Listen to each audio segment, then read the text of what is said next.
9 утра, мы в Белокатайском районе. Солнышко только-только поднимается, но уже понятно, погода будет хорошая. Вот такая морозная, со свежим снегом, самая подходящая для охоты. И ведь не случайно. Вот эта дорога ведет в деревню, где волки загрызли последнюю собаку. Как говорят бывалые охотники, словно вырезают часовых, а значит, стая обязательно вернется снова. Туда едем и мы, но не только ради интервью. Сегодня мы попытаемся добыть волка.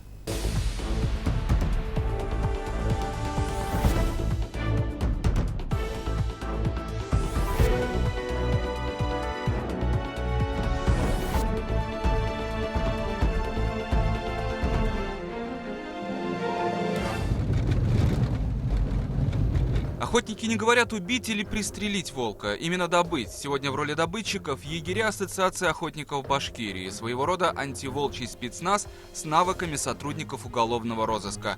Осмотр места преступления, с этого начинается наша охота. И так, несколько мест здесь таких, где вот видно, они собаку тащили по дороге, останавливались, видать, местами, ели ее и все дальше тащили. Вот дальше доели там. Да.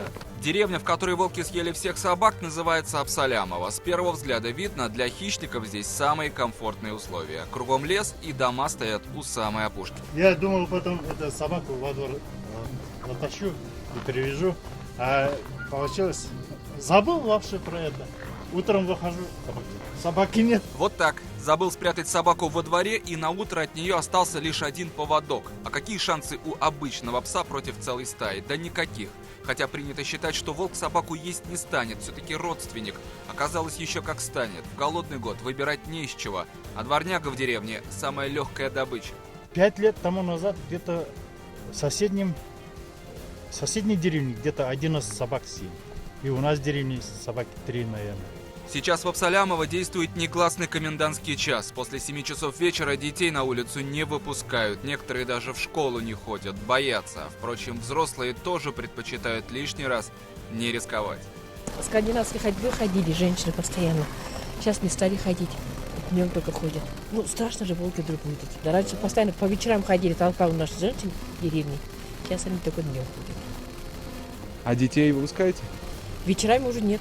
Сейчас в башкирских лесах может бродить до 700 волков. Цифра вроде не очень большая, если учесть площадь республики. Почти 145 тысяч квадратных километров. Для сравнения, площадь Греции немногим меньше. Но тем не менее, егеря стараются регулировать численность хищника, чтобы популяция не увеличилась. Вроде как норма. Правда, способ контроля пока один – отстрел. Объезжаем речку вот здесь. И здесь поле у нас открытое. На открытом поле ставим одного стрелка, вот здесь, в середине. Гафорыч, тебя ставим вот здесь. Тем временем главный волчатник района проводит инструктаж. Егерь Эдуард Усманов в прошлом войсковой разведчик, способен выследить и гнать зверя десятки километров. Как-то раз добыл волка аж в Свердловской области. Охота сегодня будет загонная. Это значит, что загонщик должен постараться выгнать зверя прямо на стрелков. С одной стороны, такой способ считается самым эффективным. С другой, важно правильно распределить роли среди егерей, чтобы волк не добрался до лесополосы, иначе уйдет.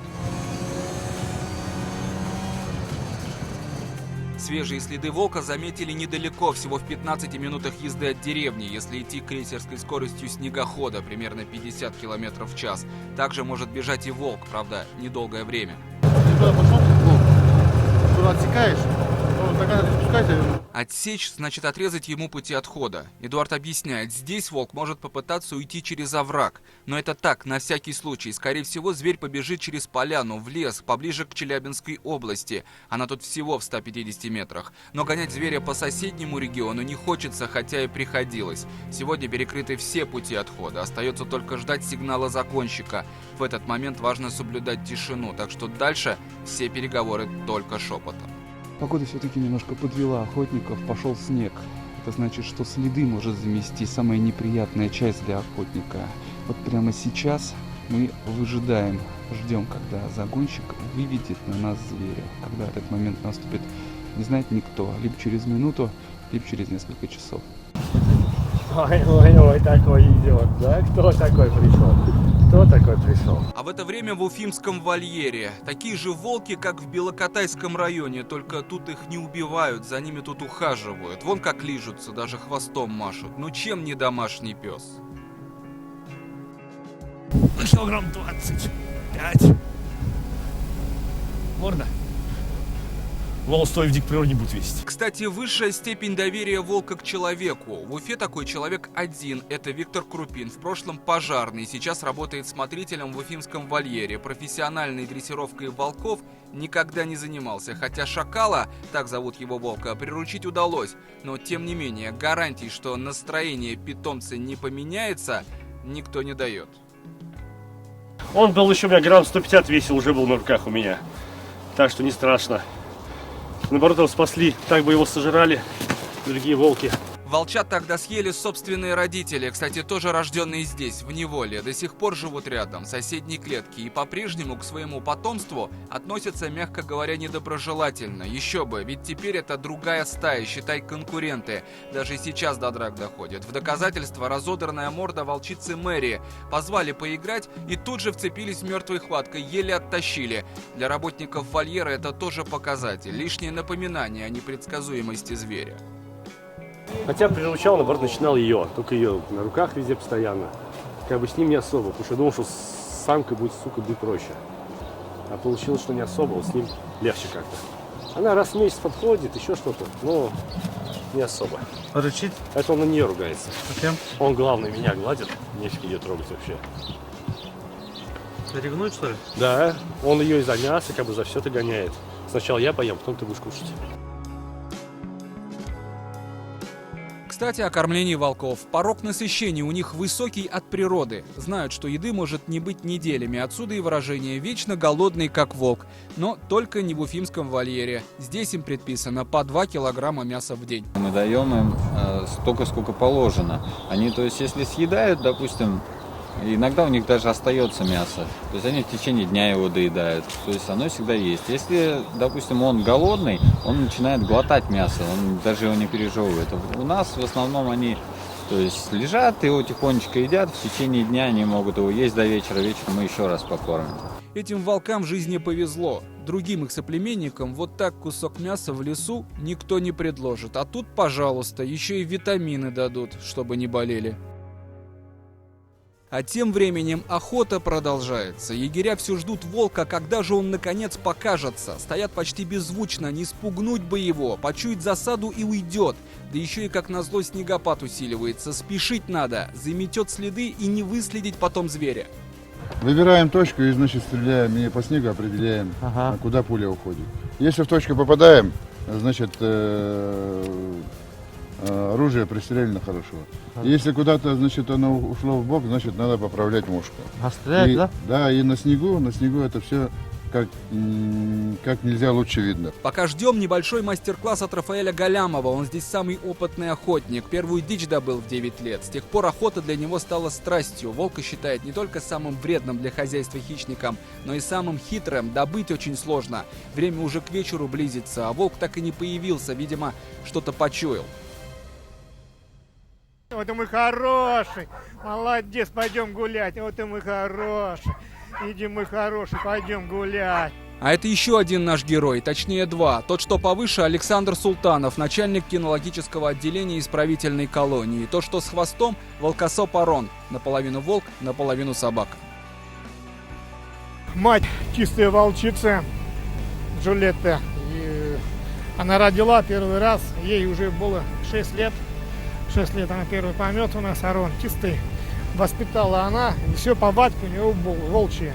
Вообще Арон уже ветеран, 12 полных лет как-никак. По собачьим меркам пенсионер, а волки и вовсе в дикой природе столько не живут. Но на зависть сверстникам Арон еще бодрый. Вон как по полосе препятствий бегает. Сказывается тренировка. Все-таки 8 лет отдал родине. Вперед, вперед, тяни, тяни, тяни. Все, Арон рядом. От матери передалось много. Уникальный нюх, слух и невероятная выносливость. Когда Арон еще был на службе, мог тренироваться сутками. Правда, команды запоминал долго, но зато выучил на всю жизнь. Хозяина признает только одного, на других не реагирует. Александр Султанов здесь ни много ни мало вожак стаи. Это признают все местные волкособы.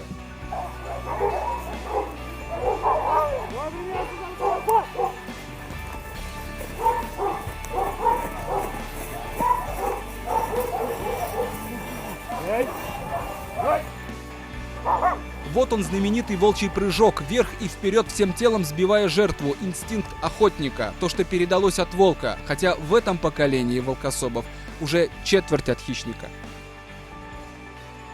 Волк и человек до давних пор, они идут параллельно друг другу. Волк в своей жизни, человек в своей жизни. И волк, почему человеку пошел? Потому что человечество, люди начали занимать их территорию. Мстят они? Мстят просто. Александр Султанов понимает, отстрел волка – мера вынужденная, последствия могут быть страшны, если популяцию не контролировать, но считает, что именно человек зашел на его территорию. Бывали на охоте, ходили на волка? Я не люблю. Для меня это... Я не могу. Не могу охотиться. Я был один раз, посмотрел, мне просто не нравится убивать. А на охоте в это время наступил долгожданный момент. Волки показались и тут же побежали через поле, как раз там, где их ждали. Недолгое преследование и первая добыча. Крупный самец попался. Вожак, по всей видимости. Крупный, матерый, большой, взрослый очень. Большой волк. Сугробы глубокие, бежать тяжело. Волку нужны паузы для отдыха. Но куда там против снегохода? Второй попытался укрыться в перелеске. Не успел. Лесом волки идут. Ага, идут, хорошо, я их пропускаю. Я разделил одного, первого, который шел. Его туда, а этот, думаю, сейчас туда уйдет, но в любом случае мы его доберем. Ты его взял? Да. Ну все. А где еще? Да. Ты же потом за ним погнался. Серега, прием, Серега, Мишин, прием. Потеряли одного егеря в суете. Тот, что занял самую первую отметку и должен был отсекать волков от оврага. Пока молчит, на связь не выходит. Так это стая из двух волков, что ли, была? Да, ну они приходят в Челябинской области, Да. вот у нас в горах. Оттуда приходят, они хулиганят и уходят. Мы уже туда не можем заходить, как бы. Была налажена связь с егерями Челябинской области. Они разрешили, если волк будет уходить на их территорию, то есть преследовать. Потому что это проблема общая. Еще один. 3 волка. Еще один самец нашелся. Ну все, на этом охота точно закончена. Вся стая добыта. Та самая, что съела последнюю собаку Ваксалямова. Жители деревни не удержались, пришли посмотреть в глаза хищнику. Даже дети малые тут. Все хотят увидеть тех, кто держал всю деревню в страхе. Сейчас волки уже не так опасны, можно снова гулять по вечерам. Кто знает, до тех пор, пока не появится новая стая. Жители говорят, жалко, конечно, убивать, но выбора у них нет. В этих местах это вечное противостояние.